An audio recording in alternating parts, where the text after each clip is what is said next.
ជំរាបសួរក៏ដូចជាសួស្តីអ្នកទាំងអស់គ្នាស្វាគមន៍សាជាថ្មីមកកាន់ Channel រាត្រីខ្មោចរបស់ពួកយើងថ្ងៃនេះដែរខ្ញុំបាទមានរឿងមួយមកចែករំលែកអ្នកទាំងអស់គ្នាដើម្បីស្ដាប់កម្សាន្តហើយរឿងនេះដែរគឺជារឿងមួយដែលកើតឡើងនៅឯទីក្រុងភ្នំពេញហើយកើតទៅលើចំពោះនិស្សិតស្រីម្នាក់ដែលនាងមានឈ្មោះថានាងសុជាតា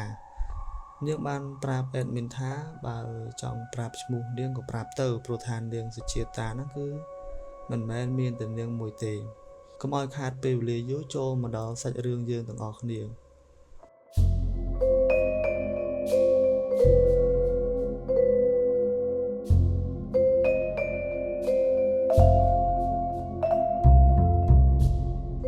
នាងសុជាតាហ្នឹងគឺជាកូនអ្នកខេត្តដែលទើបតែប្រឡងបាក់ឌុបជាប់នាងក៏បានសម្រេចចិត្តនឹងមកបន្តសិក្សារៀនសូត្រនៅឯទីក្រុងភ្នំពេញតែមុននឹងចេញមករៀននៅទីក្រុងភ្នំពេញនាងបានសុំមតិយោបល់ពុកម៉ែបងប្អូនរបស់នាង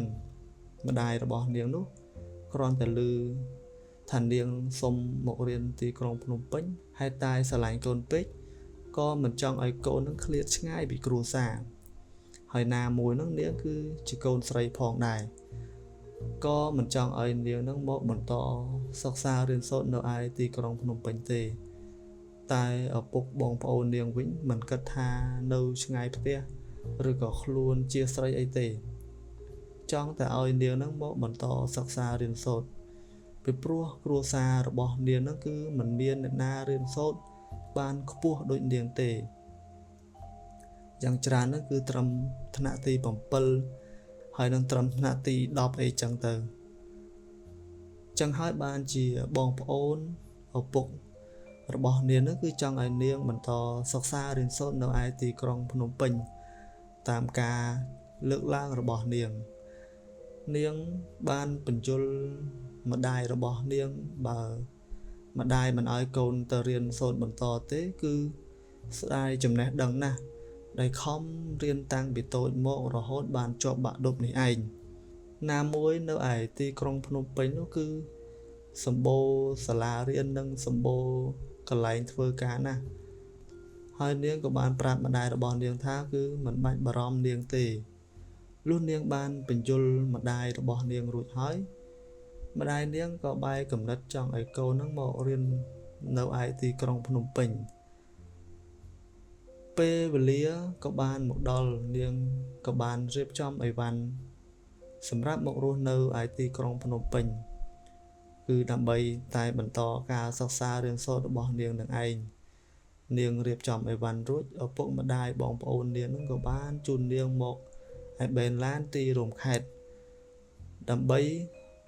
មករស់នៅទីក្រុងភ្នំពេញពេលនាងមកដល់ទីក្រុងភ្នំពេញនាងក៏បានស្វែងរកបន្ទប់ជួលក្រោយមកនាងក៏បានរកបន្ទប់ជួលមួយកន្លែងដែលមានតម្លៃថោកសមល្មមនឹងជីវភាពរបស់នាងតែនៅបន្ទប់ជួលនោះរៀងស្ងាត់បន្តិចលុះនាងបានតាក់ទងទៅនឹងម្ចាស់ផ្ទះជួលរួចហើយគេក៏បានប្រាប់នាងថានៅសល់តែជាន់ទី3ទេតែជាន់នោះមិនមានអ្នកជួលទេអញ្ចឹងស្ងាត់ណាស់នាងក៏បានឆ្លើយតបគេថាស្ងាត់អញ្ចឹងគឺល្អមិនមានសំឡេងរំខានហើយម្ចាស់ផ្ទះនោះក៏បានសួរនាងថាតើនាងខ្លាចទេបើស្ងាត់យ៉ាងនេះនាងថាមិនខ្លាចទេធម្មតាហើយម្ចាស់ផ្ទះនោះគឺមិនបានប្រាប់រឿងរ៉ាវថាបន្ទប់ជួលនេះមានរឿងអីកើតឡើងទេជាធម្មតាម្ចាស់ផ្ទះជួលគឺគេចង់ឲ្យតែមានអ្នកមកជួលទេអញ្ចឹងហើយនិយាយគ្នារួចរាល់ហើយនាងក៏បានជួលបន្ទប់នៅជាន់ទី3នៃអគារជួលមួយកន្លែងហ្នឹងហើយបន្ទប់នោះមានតម្លៃថោកជាងគេតែគ្មានអ្នកណាចង់ជួលទេហើយមនុស្សដែលនៅក្បែរជុំវិញបន្ទប់ជួលនោះតែងតែនិយាយថាបន្ទប់លេខ25មានអ្វីប្លែកខុសប្រក្រតីនៅពេលយប់ឬក៏និយាយបានថាឲ្យតែយប់ឡើងមានសំឡេងស្ត្រីចេញពីបន្ទប់នោះនាងសុជាតាមិនថានៅក្នុងបន្ទប់នោះមានអ្វីប្លែកទេក៏នាងបានជួលបន្ទប់នោះដែរ អំឡុងពេលនាងស្នាក់នៅបានមួយសប្តាហ៍ដំបូងហ្នឹងគឺរស់នៅធម្មតាដូចជាមិនមានអីចម្លែកទេអ្នកនរគ្នាតែចាប់តាំងពីសប្តាហ៍ទី2ទី3ទៅនាងក៏ចាប់ផ្ដើមឮសំឡេងចម្លែកពេលខ្លះគឺមានសំឡេងគោះចានរបស់នាងហើយពេលខ្លះទៀតឮសំឡេងច្រៀងឆ្លងឆ្លើយតែនាងគិតថាអាចជាអ្នកនៅខាងក្បែរបន្ទប់របស់នាងបើទោះបីជាអាគារនោះមិនមាននរណាម្នាក់ជួលសោះក៏ដោយថ្ងៃបន្ទាប់មកហ្នឹងមានអ្នកនៅជាន់ក្រោមក៏បាននិយាយប្រាប់នាងម្ដងទៀតថាប្អូនកាលមុនហ្នឹងគឺមាននិស្សិតស្រីម្នាក់សម្លាប់ខ្លួននៅក្នុងបន្ទប់ប្អូនព្រោះនាងត្រូវនិស្សិតដែលរៀនជាមួយនឹងនាងហ្នឹងប៊ូលីនាងនិងមើលងាយនាងថានាងមិនស្អាតហើយជួនពេលនោះនាងទើបតែបែកបាក់រឿងស្នេហាផងធ្វើឲ្យនាងហ្នឹងបាក់ទឹកចិត្តខ្លាំងមែនទែនក៏បានសម្រេចសម្លាប់ខ្លួនឯងនៅក្នុងបន្ទប់ប្អូនដែលបានជួលហ្នឹង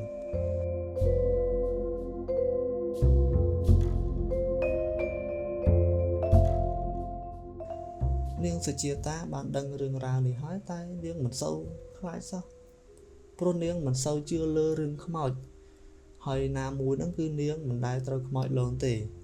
តើតែយប់មួយនោះនាងបានឮសំឡេងហៅឈ្មោះនាងមកនាងក៏ភ្ញាក់ព្រឹកហើយក៏បានស្រែកសួរថានរណានៅក្នុងបន្ទប់នេះនរណានៅក្នុងបន្ទប់នេះនាងស្រែកសួរពីរដងប៉ុន្តែគ្មាននរណាឆ្លើយទេតែនាងគិតថាសំឡេងពីខាងក្រៅទៅវិញតែនៅពេលដែលនាងងើបទៅបើកទ្វាររមើលគឺអត់មាននៅជាន់នាងដែលជួលបន្ទប់នោះ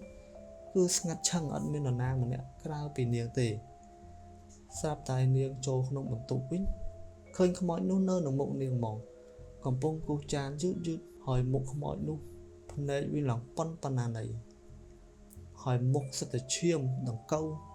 វាទៅឃើញគួរឲ្យខ្លាចហ្មងហើយនាងក៏បានរត់ចេញពីបន្ទប់របស់នាងឡើងលឿនហើយស្រែកធ្វើឲ្យអ្នកដែលនៅបន្ទប់ជាន់ក្រោមរបស់នាងនោះភ្ញាក់ព្រឹកចេញមកមើលនាងលុះហេតុការណ៍នេះដែលបានកើតឡើងចំពោះនាងតាំងពីយប់មិញមកហ្នឹងចាប់តាំងពីពេលនោះមកបន្ទប់25ហ្នឹងគឺមិនមាននរណាម្នាក់មកជួលសោះឡើយបន្ទាប់ពីនាងសុជាតាបានរត់ចេញពីបន្ទប់ជួលរបស់នាង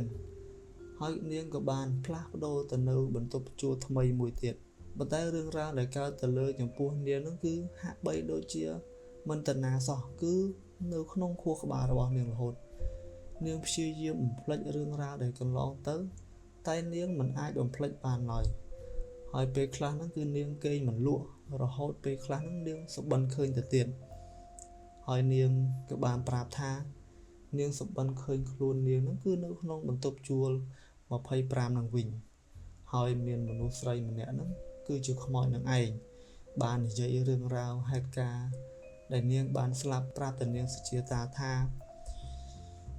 នាងហ្នឹងគឺជានិស្សិតស្រីម្នាក់ដែលមានឈ្មោះថាវិចិត្របានធ្វើអត្តឃាតខ្លួនឯងនៅក្នុងបន្ទប់នេះព្រោះតែពាក្យប៊ូលីពាក្យមើងងាយលេងសើចពីមិត្តរួមថ្នាក់របស់នាង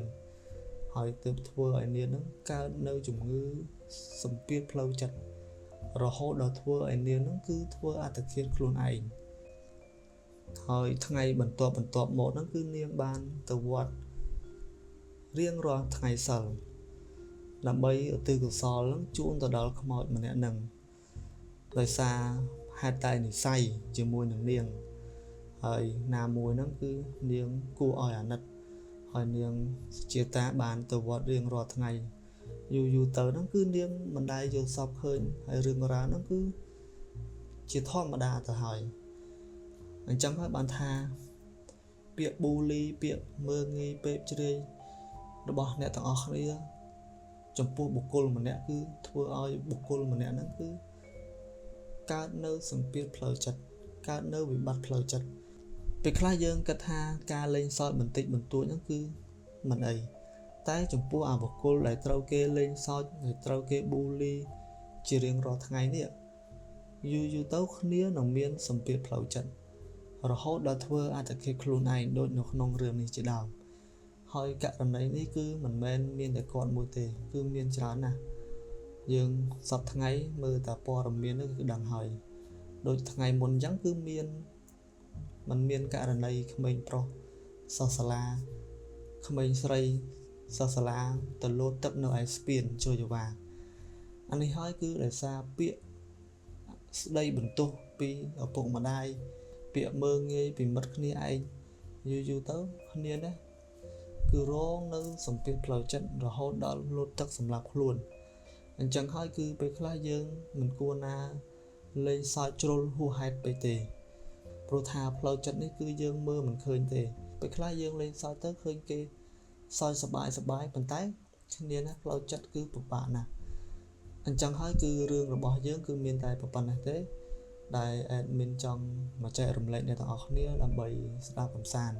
ហើយបើមានចំណុចខុសឆ្គងត្រង់កន្លែងណាមួយនោះសូមអ្នកទាំងអស់គ្នាអភ័យអត់ទោសដល់ខ្ញុំបាទ admin ផងសូមអរគុណ